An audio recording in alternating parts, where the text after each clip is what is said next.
માવઠાને લઈને હવામાન વિભાગે કરી છે આગાહી। દક્ષિણ ગુજરાત સૌરાષ્ટ્રમાં વરસાદ સંભવ। 31 માર્ચે નર્મદા તાપીમાં વરસાદની આગાહી। 1 એપ્રિલે અમરેલી ભાવનગરમાં માવઠું। આ ઉપરાંત છોટાઉદેપુર, નર્મદા, સુરત, તાપી, વલસાડ, નવસારીમાં સામાન્ય વરસાદની આગાહી છે। તો 2 એપ્રિલે સાબરકાંઠા, અરવલ્લી, મહીસાગર, દાહોદ, પંચમહાલ, ખેડા, આણંદ અને વડોદરા માટે પણ આગાહી કરવામાં આવી છે। છોટાઉદેપુર, ભરૂચ, નર્મદા, સુરત, તાપી, નવસારી, વલસાડ, બોટાદ અને ભાવનગર માટે પણ આગાહી। બીજી તરફ અમરેલી, ગીર સોમનાથમાં સામાન્ય વરસાદની આગાહી કરાઈ છે। તો મહત્વનું છે કે આગાહી કરવામાં આવી છે માવઠાને લઈને, જેને લઈને ખેડૂતો ચિંતામાં છે। કયા જિલ્લામાં વરસાદની આગાહી કરવામાં આવી છે? તો તમામ જિલ્લામાં વરસાદની આગાહી છે, તેમાં દક્ષિણ ગુજરાતનો પણ સમાવેશ। બીજી તરફ આણંદ, વડોદરા, છોટાઉદેપુર, ભરૂચ, નર્મદા, સુરત, તાપી, નવસારી, વલસાડ, બોટાદ, ભાવનગર, અમરેલી, ગીર સોમનાથમાં સામાન્ય વરસાદની આગાહી છે।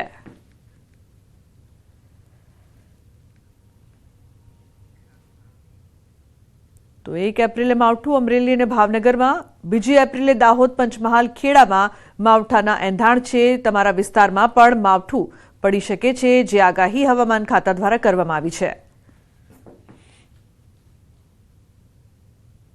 आने वाले दिनों में हमारा जो गुजरात रीजन के लिए फोरकास्ट है, तापमान में 2 से 3 डिग्री बढ़ोतरी रहेगा अगले 5 दिन तक। उसके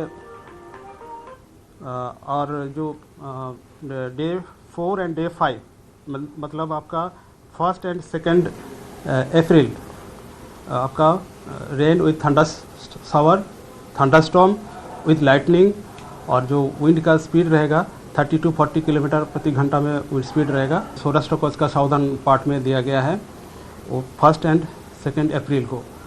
और जो डे 3 से लेकर डे 6 तक लाइट टू मॉडरेट रेन का भी फोरकास्ट है, बहुत Saurashtra coast region and Gujarat region के लिए दिया गया है। कारण अभी जो कारण है, एक ट्रैप बना हुआ है इंटीरियर महाराष्ट्र के थ्रू पास कर रहे हैं।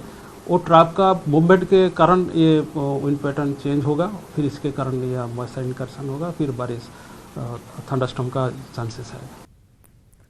તો જે પ્રકારથી 2 થી 3 દિવસ માવઠાની આગાહી કરવામાં આવી છે, તે સમજવાનો પ્રયાસ કરીએ મેપના માધ્યમથી કે ક્યાં ક્યાં માવઠું છે તે પડી શકે છે, ક્યાં વરસાદની આગાહી કરવામાં આવી છે। મેપના માધ્યમથી સમજીએ તો ગીર સોમનાથ માટે આગાહી કરવામાં આવી છે માવઠાની। અમરેલીમાં પણ માવઠું પડી શકે છે, ત્યાંના ખેડૂતો માટે પણ ચિંતાજનક સમાચાર। બોટાદ અને ભાવનગર માટે પણ માવઠાની આગાહી કરવામાં આવી છે। બીજી તરફ દક્ષિણ ગુજરાત, વલસાડ, સુરત, તાપી, નર્મદા, ભરૂચ આ તમામ વિસ્તારમાં પણ માવઠું છે તે પડી શકે છે। વડોદરા માટે પણ માવઠાની આગાહી, આણંદમાં પણ માવઠું પડી શકે છે। છોટાઉદેપુરના ખેડૂતો માટે પણ મહત્વના સમાચાર, ત્યાં પણ માવઠાની આગાહી કરવામાં આવી છે। તો પંચમહાલ, દાહોદ, મહીસાગર અને અરવલ્લી આ તમામ વિસ્તાર છે કે જ્યાં માવઠાની હવામાન ખાતા દ્વારા આગાહી કરવામાં આવી છે। આ તમામ જિલ્લા છે ત્યાં માવઠું પડી શકે છે। ખાસ કરીને ધરતીપુત્રો માટે આ મહત્વના સમાચાર છે। ચોમાસા અંગે હવામાન નિષ્ણાંતની મોટી આગાહી। આગાહીકાર રમણીક વામજાની આગાહી, આ વર્ષે ચોમાસું સારું રહેશે તેવું કહેવામાં આવી રહ્યું છે।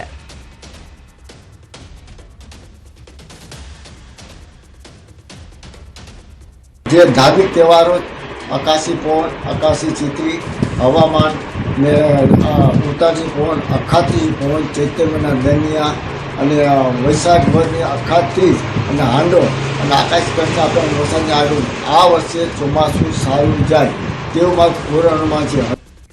તો હવામાન નિષ્ણાંતની માવઠા અંગે આગાહી। એપ્રિલ અને મે મહિનામાં માવઠું ત્રાટકશે। આ વર્ષે 16 આની વરસાદ થશે। વર્ષે ચોમાસું અને ઘણું સારું જાય એવું અમારા સૌરાષ્ટ્રમાં અનુમાન છે, અને પાછળ પણ વરસાદ થશે। આ વર્ષે 27 નક્ષત્રમાં અંદર આદ્રા નક્ષત્રમાં પણ વરસાદ સારો થશે। અત્યારે જે આપણે માવઠાની આગાહી તારીખ માત્ર 12/4 છે અને 25/4 છે એપ્રિલમાં, અને મે મહિનામાં પણ માવઠારૂપી વરસાદ થશે। 11/5થી 22/5 કૃતિકા નક્ષત્રમાં વરસાદ થાય તો વર્ષ 16 આની વરસાદ થશે। તો કેટલાક વિસ્તારોમાં વાવાઝોડાની પણ આગાહી કરવામાં આવી છે। અતિ ભારે ગરમી બાદ વાવાઝોડા આવશે, ખેડૂતો માટે સફેદ વસ્તુ મોંઘી થશે। આ વર્ષે અતિ ભારે ગરમી પડશે। આ વર્ષનું ચોમાસું લાંબુ ચાલશે। ચોમાસામાં ડેમ ઓવરફ્લો થશે।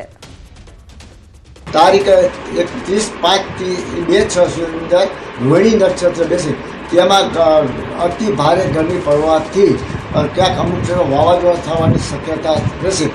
આ વર્ષે ખેડૂત માટે એક સફેદ વસ્તુ મોંઘી થશે, જે સફેદ કપાસ, ડુંગળી, લસણ એનું કારણ કે ભડલી વાક્યની અંદર માઘ સુદની અંદર આવા દિવસના નક્ષત્ર હોય. આ વર્ષે અતિ ભારે ગરમી પડશે, પવનનું જોર વધારે રહેશે.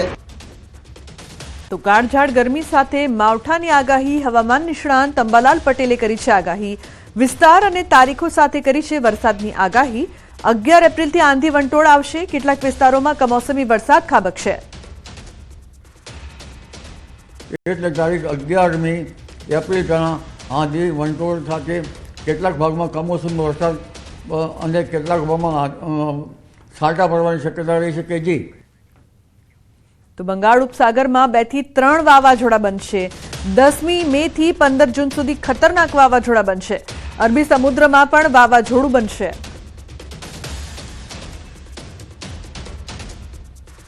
લગભગ બંગાળ ઉપસાગરમાં 2 થી 3 વાવાઝોડા બની શકવાની શક્યતા રહેશે, પરંતુ 10મી મે થી 15 જૂન વચ્ચે ખતરનાક વાવાઝોડા બંગાળ ઉપસાગરમાં બનવાની શક્યતા રહેશે. અરબી સમુદ્રમાં પણ વાવાઝોડું બનવાની શક્યતા રહેશે. સમુદ્રનું તાપમાન મહત્તમ તાપમાન 32 ડિગ્રી સેલ્સિયસ જેવું રહેવાની શક્યતા રહેશે. ટ્રોપિકલ સ્ટોર્મ બનવાની શક્યતા રહેશે. 10મી મેથી આંધી વંટોળનું પ્રમાણ વધારે રહેશે. આરબ કન્ટ્રીમાંથી કાળી આંધી આવવાની શક્યતા રહેશે અને ઘણી આંધીઓ જે કાચા મકાનના સાપડા ઉડાડી મૂકે એવી આંધીઓ આવશે.